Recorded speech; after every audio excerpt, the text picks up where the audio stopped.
ನಮಸ್ಕಾರ. ಆಪರೇಷನ್ ಸಿಂಧೂರ ಸ್ಪೆಷಲ್ ಬುಲೆಟಿನ್ಗೆ ಸ್ವಾಗತ. ನಾನು ಸಬಾ ಹಕೀಂ. ಪ್ರತಿಕಾರದ ಆಪರೇಷನ್ ಸಿಂಧೂರ ಹೇಗಿತ್ತು ಅನ್ನೋದರ ಅಪ್ಡೇಟ್ ನಿನ್ನೆ ಎಲ್ಲ ನೋಡಿದ್ರಿ. ಅದರ ಮುಂದುವರೆದ ಭಾಗ ಏನೆಲ್ಲ ಆಯ್ತು, ಏನೆಲ್ಲ ಆಗುತ್ತೆ, ಅದರ ಬಗ್ಗೆ ಡೀಟೇಲ್ಸ್ ನೋಡೋಣ. ಮೊದಲಿಗೆ ಹೆಡ್ಲೈನ್ಸ್. ಪಾಕ್ ವಿರುದ್ಧ ಮುಂದುವರಿಯುತ್ತಾ ಆಪರೇಷನ್ ಸಿಂಧೂರ.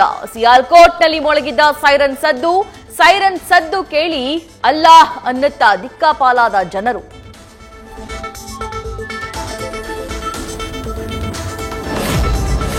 ಭಾರತದ ದಾಳಿಗೆ ಪಾಕಿಸ್ತಾನದಿಂದ ಪ್ರತೀಕಾರದ ಬೆದರಿಕೆ. 24 ಗಂಟೆಯಲ್ಲಿ ದಾಳಿ ನಡೆಸುವುದಾಗಿ ಪಾಕ್ ಪ್ರಧಾನಿ ಉದ್ಧಟತನ. ಪಾಕ್ ಸೇನಾ ಮುಖ್ಯಸ್ಥ ಮುನೀರ್ ಜೊತೆ ಶರೀಫ್ ಸಭೆ.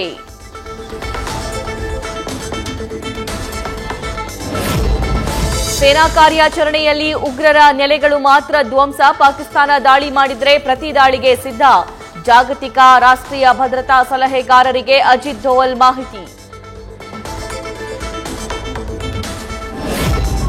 ಪಾಕಿಸ್ತಾನದೊಂದಿಗಿನ ಸಂಭಾವ್ಯ ಯುದ್ಧದ ಆತಂಕ. ಗೃಹ ಸಚಿವಾಲಯದ ಸೂಚನೆಯಂತೆ ಭಾರತದಾದ್ಯಂತ ಮಾಕ್ ಡ್ರಿಲ್. ತುರ್ತು ಸೇವೆಗಳನ್ನು ಸಮರ್ಥವಾಗಿ ನಿರ್ವಹಿಸುವ ಬಗ್ಗೆ ಅಭ್ಯಾಸ.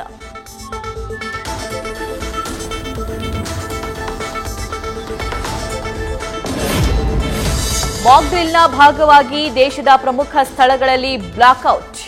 ವಿದ್ಯುತ್ ದೀಪಗಳನ್ನು ಆರಿಸಿ ಸಂರಕ್ಷಣೆ ತಾಲೀಮು. ಪಂಜಾಬ್ನ ಗೋಲ್ಡನ್ ಟೆಂಪಲ್, ರಾಜಸ್ಥಾನ ಕೋಟೆಯಲ್ಲೂ ಲೈಟ್ ಆಫ್.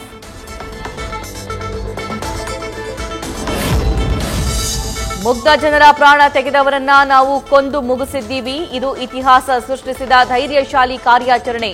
ಆಪರೇಷನ್ ಸಿಂಧೂರ್ ಬಗ್ಗೆ ರಾಜನಾಥ್ ಸಿಂಗ್ ಸ್ಟೇಟ್ಮೆಂಟ್.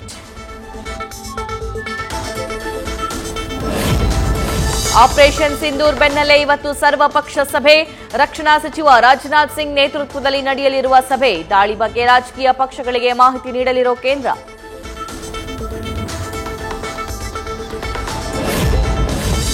ಆಪರೇಷನ್ ಸಿಂಧೂರ ಬೆನ್ನಲ್ಲೇ ಪಾಕಿಸ್ತಾನ ಕೊತ ಗಡಿಯಲ್ಲಿ ನಾಗರಿಕರನ್ನ ಗುರಿಯಾಗಿಸಿ ಮುಂದುವರಿದ ಪ್ರಚೋದಿತ ದಾಳಿ.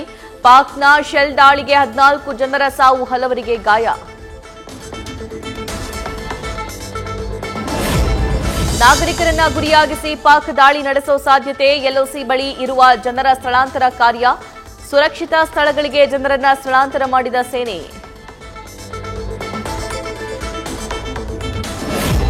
ಕಾಶ್ಮೀರದ ಪೂಂಚ್ನಲ್ಲಿ ಭಾರೀ ಗುಂಡಿನ ಚಕಮಕಿ ಹಿನ್ನೆಲೆ ಪರಿಸ್ಥಿತಿ ಮಾನಿಟರ್ ಮಾಡಲು ಕಂಟ್ರೋಲ್ ರೂಮ್ ಆರಂಭ. ಕಾಶ್ಮೀರದ 10 ಜಿಲ್ಲೆಗಳಲ್ಲಿ ಕಂಟ್ರೋಲ್ ರೂಮ್ ತೆರೆದ ಭದ್ರತಾ ಪಡೆ.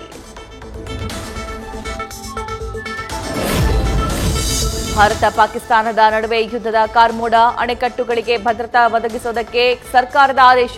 ಭದ್ರತೆಯಲ್ಲಿ ಯಾವುದೇ ಚ್ಯುತಿಯಾಗಬಾರದೆಂದು ಸೂಚನೆ.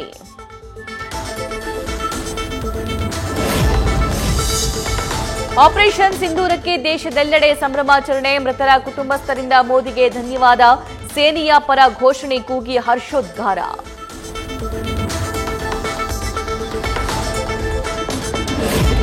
ಆಪರೇಷನ್ ಸಿಂಧೂರ ಹೆಸರಲ್ಲಿ ಕಾರ್ಯಾಚರಣೆಗೆ ಎಲ್ಲೆಡೆ ಮೆಚ್ಚುಗೆ. ಭಾರತೀಯ ಸೇನೆ ಸೈನಿಕರ ಒಳಿತಿಗಾಗಿ ಪೂಜೆಗೆ ಸೂಚನೆ. ರಾಜ್ಯದ ಎಲ್ಲ ದೇವಸ್ಥಾನಗಳಿಗೆ ಮುಜರಾಯಿ ಇಲಾಖೆ ಸುತ್ತೋಲೆ. ಉಗ್ರರ ವಿರುದ್ಧ ಆಪರೇಷನ್ ಸಿಂಧೂರ ಕಾರ್ಯಾಚರಣೆ ಸಕ್ಸಸ್. ಹಾಸನದಲ್ಲಿ ಬಿಜೆಪಿ ಕಾರ್ಯಕರ್ತರಿಂದ ಸಂಭ್ರಮಾಚರಣೆ. ಭಾರತೀಯ ಸೇನೆ ಮೋದಿ ಪರ ಘೋಷಣೆ ಕೂಗಿ ವಿಜಯೋತ್ಸವ. ಶಿವಮೊಗ್ಗದಲ್ಲೂ ಉಗ್ರರ ಮೇಲಿನ ದಾಳಿ ಬೆಂಬಲಿಸಿ ಸಂಭ್ರಮಾಚರಣೆ. ಸೀನಪ್ಪ ಶೆಟ್ಟಿ ವೃತ್ತದಲ್ಲಿ ಮೋದಿ ಹಾಗೂ ವೀರ ಯೋಧರ ಪರ ಘೋಷಣೆ. ಮೋದಿ ಮಂಚ್ ಸಂಘಟನೆಯಿಂದ ಮಾಜಿ ಸೈನಿಕ ನೇಮೋಜಿ ರಾವ್ರಿಗೆ ಸನ್ಮಾನ. ಉಗ್ರರ ಸಂಹಾರ ಮಾಡಿ ಭಾರತೀಯ ಸೇನೆ ಪರ ದೇಶಾದ್ಯಂತ ಪ್ರಾರ್ಥನೆ. ರಾಜ್ಯದೆಲ್ಲೆಡೆ ವಿವಿಧ ದೇವಾಲಯಗಳಲ್ಲಿ ವಿಶೇಷ ಪೂಜೆ. ಅಖಂಡ ಭಾರತ ಮರು ನಿರ್ಮಾಣ ಆಗಬೇಕೆಂದು ಪ್ರಾರ್ಥನೆ.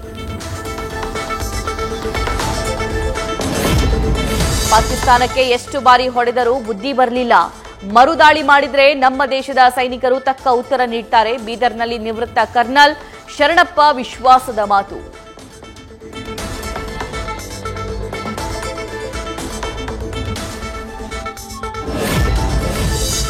ಐಪಿಎಲ್ಗೂ ತಟ್ಟಿದ ಭಾರತ ಪಾಕಿಸ್ತಾನ ಗಡಿ ಉದ್ವಿಗ್ನತೆಯ ಎಫೆಕ್ಟ್. ಪಂಜಾಬ್ ಮುಂಬೈ ಮ್ಯಾಚ್ ಧರ್ಮಶಾಲಾದಿಂದ ಮುಂಬೈಗೆ ಶಿಫ್ಟ್.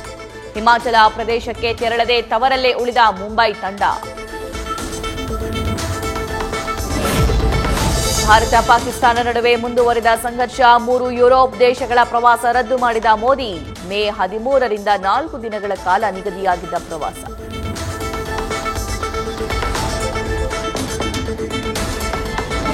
ಟೆಸ್ಟ್ ಕ್ರಿಕೆಟ್ಗೆ ದಿಢೀರ್ ವಿವಾದ ಹೇಳಿದ ರೋಹಿತ್ ಶರ್ಮಾ. ಇಂಗ್ಲೆಂಡ್ ಪ್ರವಾಸಕ್ಕೂ ಮುನ್ನ ದಿಢೀರ್ ನಿವೃತ್ತ. ಭಾರತದ ಟೆಸ್ಟ್ ತಂಡದ ಮುಂದಿನ ನಾಯಕನ ಆಯ್ಕೆಗೆ ಭಾರೀ ಚರ್ಚೆ. ನ್ಯೂಸ್ ಫಸ್ಟ್ ನಿರ್ಭೀತಿಯಿಂದ ನಿಮ್ಮ ಪರವಾಗಿ.